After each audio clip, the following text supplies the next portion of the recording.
Takže pane Dolanský, kam mě zavedete? Teď jsem málem zakopl o kabel. Já. Tak.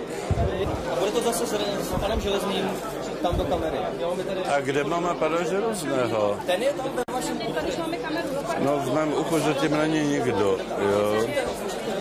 No zatím neslyším nic, ale protože poněkud nedoslýchám, tamhle ano, poněkud nedoslýchám, neslyším vůbec nic.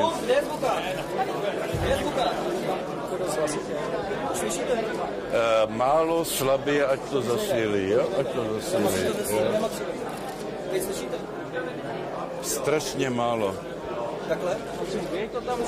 Jo. Je to lepší.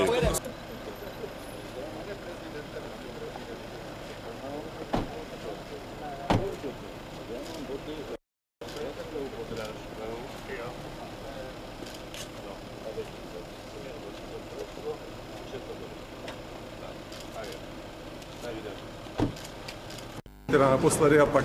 Zítra něco je? Zítra v poledne ještě. No tak oni jako obvykle špatně informovaní poradci mě říkali, že to zítra není. Tak uvidíme. Možná jsem špatně informován, já vaši poradci ví. Pojďte se sednout tady. Dobře.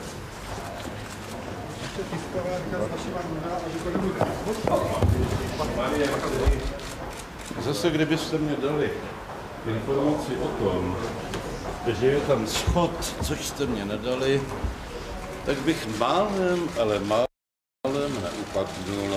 Naštěstí jsem se zachránil. Děkuji všem, kdo mě nepomohli. Tak. Takže, pane řediteli, kde máme popelníček? Už jsem pro něj poslal.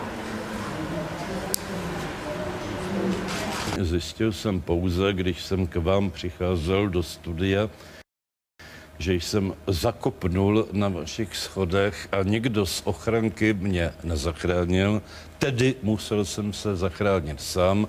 Na rozdíl od Fidela Castra, pane Moravče, jsem neupadnul a neskončil v nemocnici, ale jako na první začátek práce této ochranky to není zrovna nejslavnější.